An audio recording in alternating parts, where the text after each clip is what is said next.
Hello, this is Anesh Jagtiani. I'm the founder of Empowering Leaders Group. As you know, we improve morale in organizations by doing high-impact leadership programs. By the way, I am in the beautiful Fiji. As you can see, it's a beautiful island, nice backdrop today, and I'm leaving today. But the purpose of this video today is actually to share with you the 3 dangers of being an entrepreneur, which is what I learned in this workshop that I spent 9 days with Tony Robbins actually learning. But I was so excited to share this with you, I thought, you know what?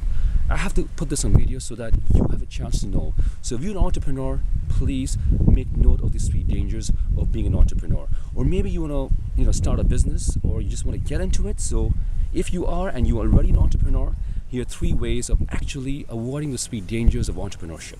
So here is number 1. Obsession with your product. I don't know about you, but at least I have been guilty of when I started my business 3 years ago, obsessed with my product. So here's the funny thing, because when you're obsessed with your product and you have just one thing in mind when you want to see your client, you kind of stop the process of connection at all. So if you're so obsessed with your product, then you can't really grow and move. And that's a mistake I made when I started out. So the real issue is that, think about this, which is your favorite restaurant? I bet it was not McDonald's.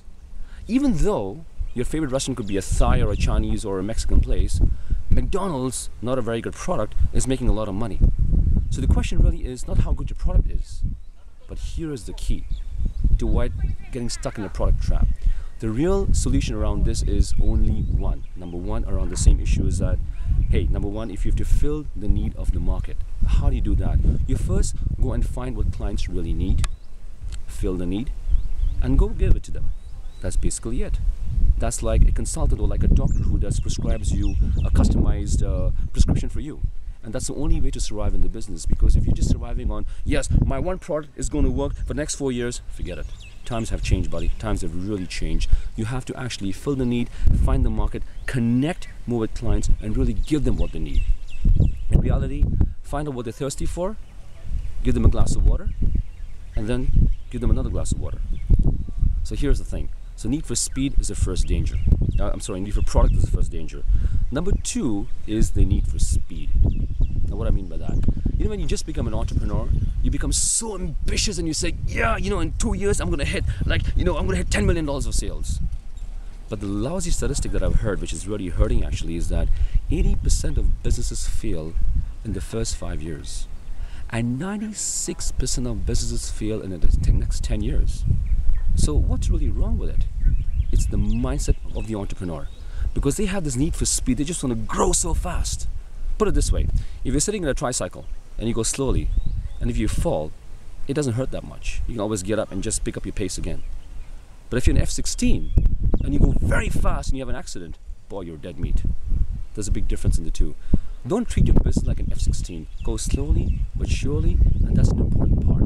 And you gotta always be careful and take it slowly and surely, be strategic success. That's the second part.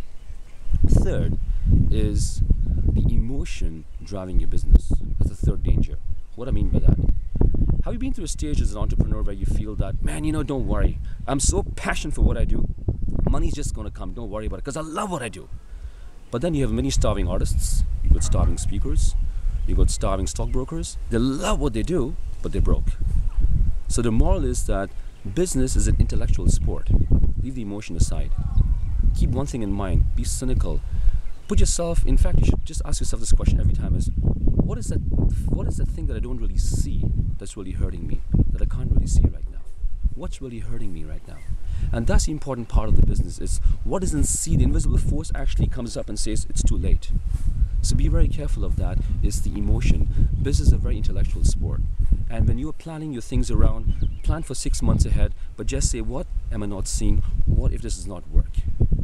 And these are the 3 dangers of being an entrepreneur. But just to recap, first is obviously obsession with your product. Then there's a need for speed, and it's emotion, but it's not. It's an intellectual sport.